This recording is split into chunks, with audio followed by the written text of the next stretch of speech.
Suffering for years, Kratos, the once great general, now known as the Ghost of Sparta, had pledged himself as a champion to the gods of Olympus. In return, he hoped only to rid himself of the nightmares that haunted him for far too long.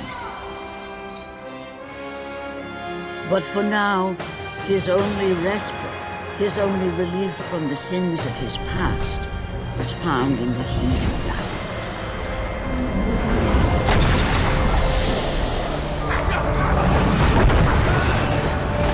And on this day, Kratos had been called upon by the gods to confront an unthinkable evil, unleashed on the city of Attica by the invading Persian army.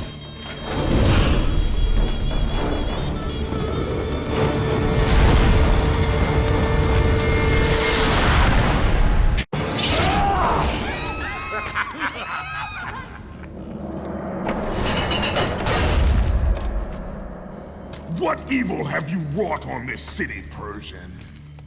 Evil? It is not evil that I bring, Spartan.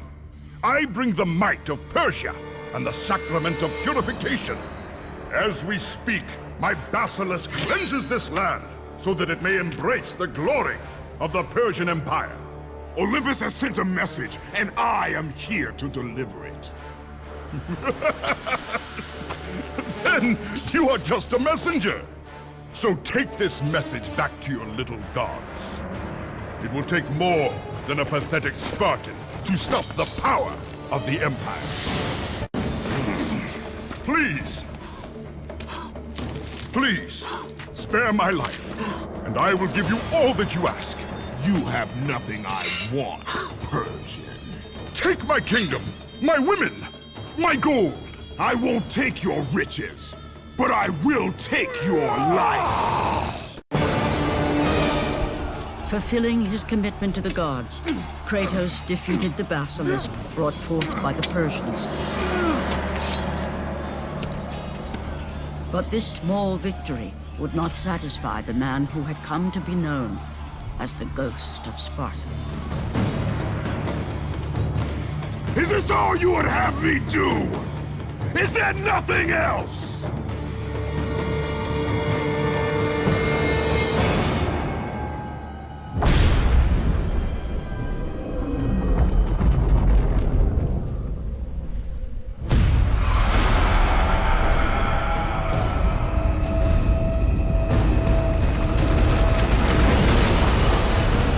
Seeing the sun plummet through the sky and the world plunge into darkness, Kratos knew this was not a sign from the gods.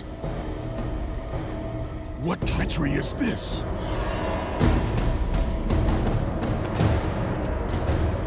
Setting his sights on the glowing horizon, Kratos made his way toward the mysterious light. But there was more afoot than Kratos could possibly know.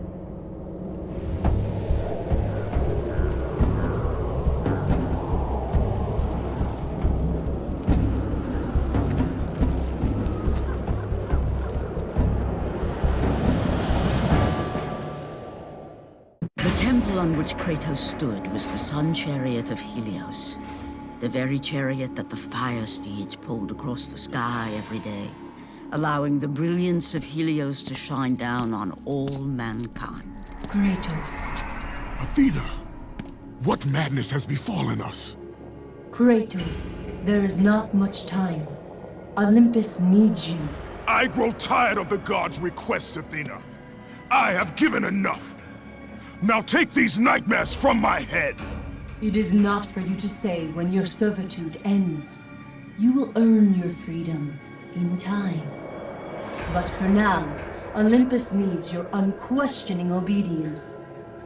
The god of the sun has been torn from the sky. This temple on which you stand is the chariot of Helios. Without their master to reign them, the fire steeds have driven the sun chariot into the earth. And without Helios, there is no one to keep Morpheus from seizing permanent power. Many of the gods have fallen to a deep slumber. Soon, all will succumb to the black grip of Morpheus. What would you have me do? You must find Helios and return him to the sky, lest the world of gods and man be lost forever. Only his light can release the grasp of Morpheus. Athena! Athena!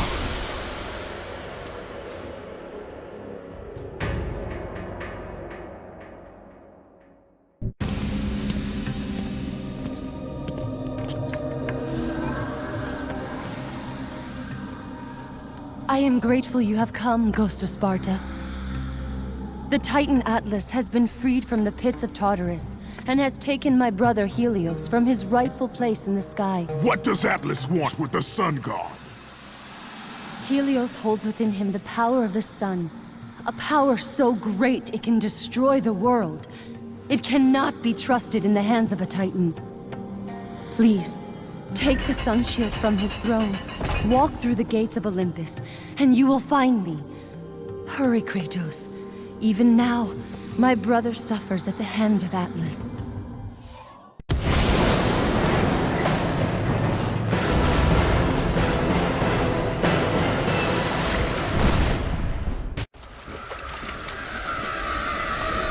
As Kratos entered the cave, Eos, goddess of dawn and sister to Helios, sat above him, visibly weakened by the absence of the sun. All glory be to Lord Zeus for granting you safe passage to me. The king of the gods does not aid me, Eos. I am but a slave to Zeus and Olympus. Save my brother, Kratos, and he will convince Zeus to release you and rid you of the horrors of your past. I give you my word. The gods have broken their word to me many times. Forgive me if I find it hard to believe your promises. Be that as it may, Kratos. The primordial fire is almost out. Without Helios, the life-giving light of the world cannot be sustained. If you do not find him, only darkness and death awaits all of us. Where has Atlas taken him? I do not know, Kratos. Follow the passage out of the cave. Retrieve the fire, and it will light your path to the remaining steeds. They will guide you to their master. They will take you to my brother. May you go with the speed of Hermes, Ghost of Sparta.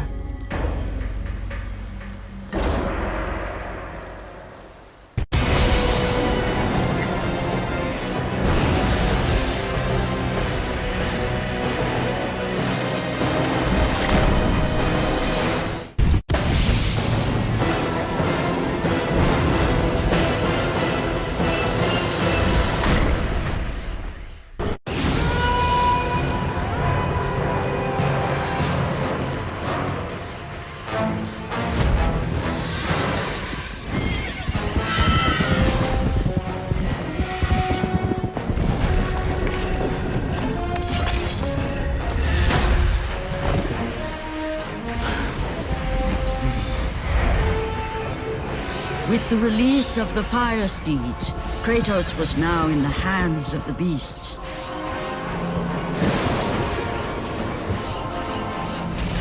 And where they would take him, he did not know.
As the steeds pulled Kratos away from the grip of Morpheus, they crossed into the underworld.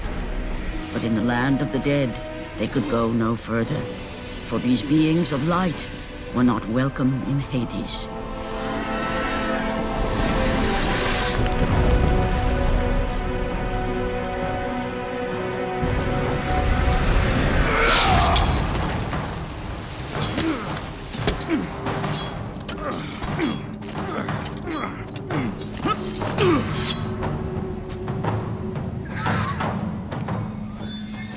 Kratos found himself on the very edge of Hades, the land where no mortal had set foot.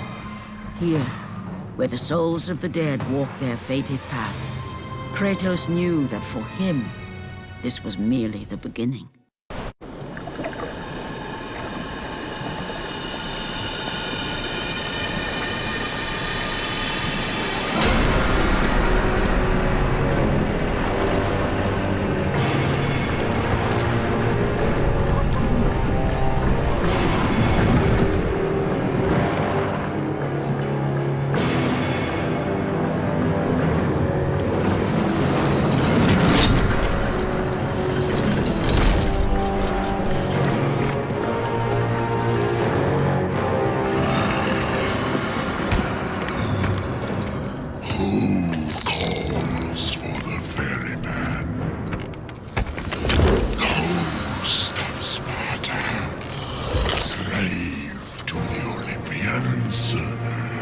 Slave to no one, Charon.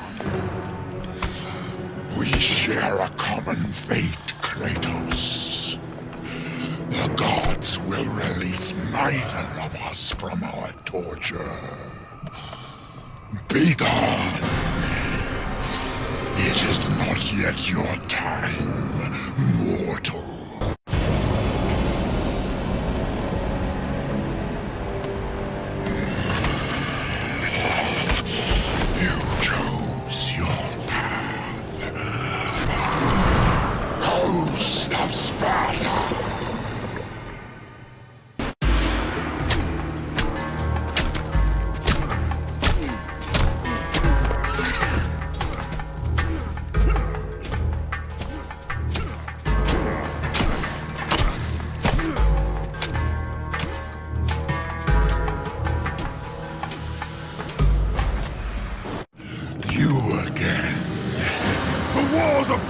Would not hold Atlas, and they would not hold me either. The gods have obviously taken pity on their slaves. You underestimate me, Charon. This time I will not be so merciful.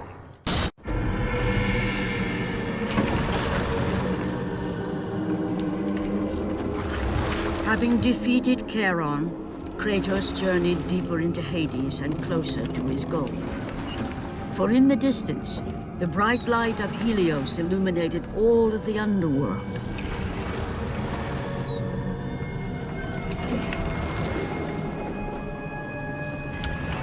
But something on the shore caught his attention. And to Kratos, it almost seemed an apparition. Calliope! Upon seeing his daughter, Kratos realized that all that he had been working for, all that he had wanted, was within reach. Years of service to the gods had not delivered him from his pain, never had it eased the burden of his past. And now, Calliope was found. Calliope!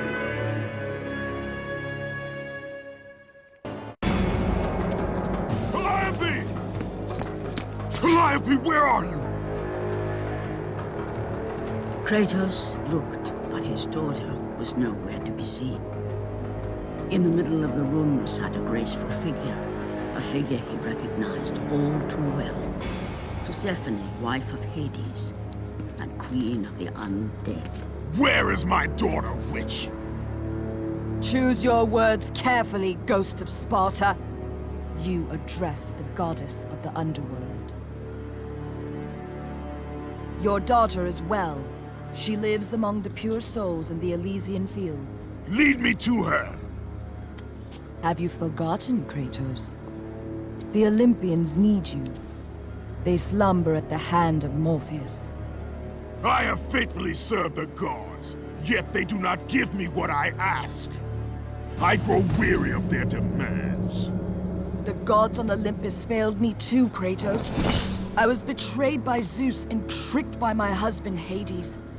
Now I am to stay in the underworld as Queen of the Dead, to serve the fallen and care for them as my own children. Persephone! I demand to see my daughter! As you wish. If Calliope is your true desire, I can help you. But be warned, Ghost of Sparta. The world of man will suffer because of your choice. I care little for the world and its suffering! Where is she? If you are to see your daughter again, you must become worthy of Elysium. Cast your weapons at the Forsaken Tree, and let it release the evils of your past. Only then will you be free of your sins, and be granted passage through divine gates.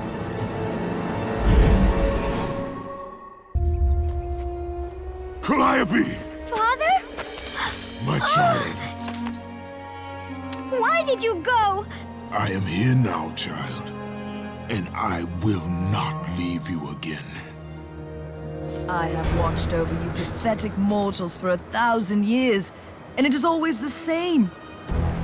Serving yourself before the needs of others has always been your flaw. But no matter. For now you serve my purpose. It is time for all that came before to end. The Titan will fulfill his role and finish what I have started. I released Atlas. You? As you were pathetically disarming yourself, Atlas completed the task I set him out to do. With the power of the sun in his hands, it is only a matter of time before he destroys the pillar that holds the world. And Olympus with it. But why? Do you think it was my choice to wed a man I did not love? Live a life I did not choose? I was betrayed by the very gods that once saw me as their own. But no more. Once the pillar is destroyed, the world will revert into chaos. And what is to become of you? I will have my peace and be free from this miserable existence. I will perish, but it is my choice. Father? What's happening? I'm scared. In your selfish choice to be with your daughter, you have caused her ruin. No. Elysium falls too, Kratos. She will perish. No! I will not let the gods take her from me again! Father! The choice was clear to him, yet impossible to make. To stay with his daughter meant the end of the world and the end of her. To stop Persephone and Atlas would mean forsaking his daughter forever. While his hatred and anger for the gods grew ever stronger, he knew there was but one thing to do.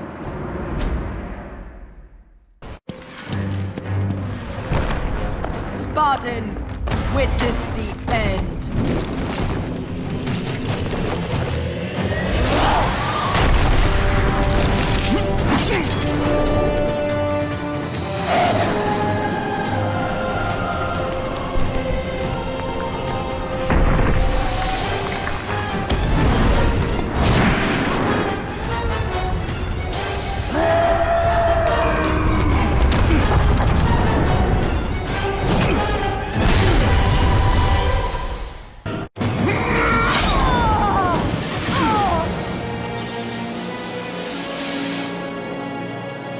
Your suffering will never end, Ghost of Sparta.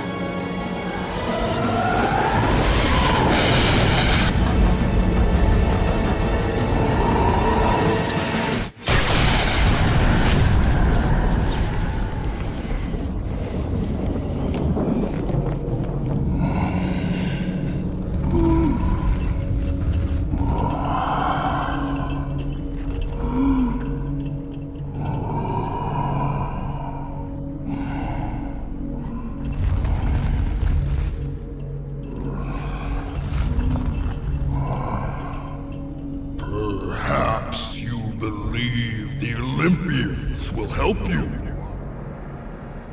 But I ask, where are your gods now, Kratos?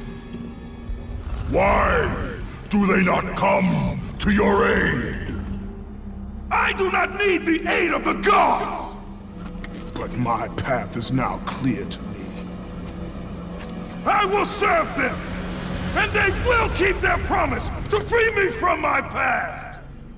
I ask you, Spartan, what good is the promise of an Olympian? It is all I have, Atlas! We will meet again, Spartan. The fates have deemed it. One day, you will regret what you have done here.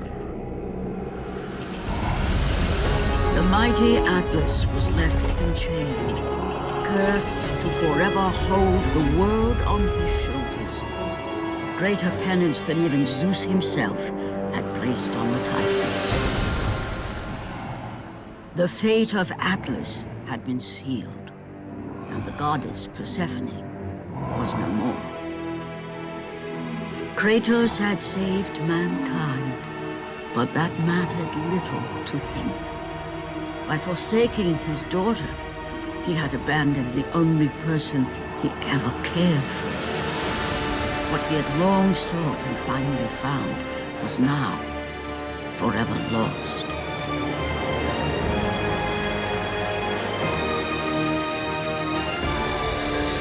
As the sun chariot rose higher in the sky, and the might of Helios shone once again on the world, Morpheus retreated to the shadows.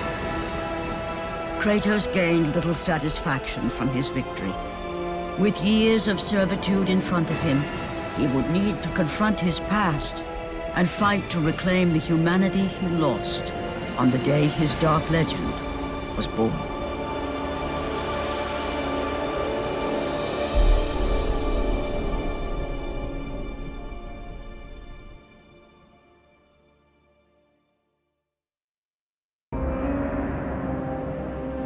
The dire toll of his relentless battles finally caught up with him as Kratos fell from the chariot to the earth.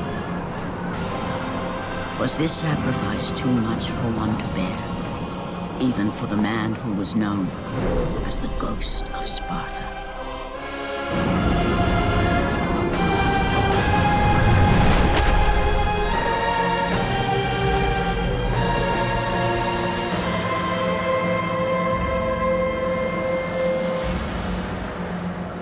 He has again served us well, Athena.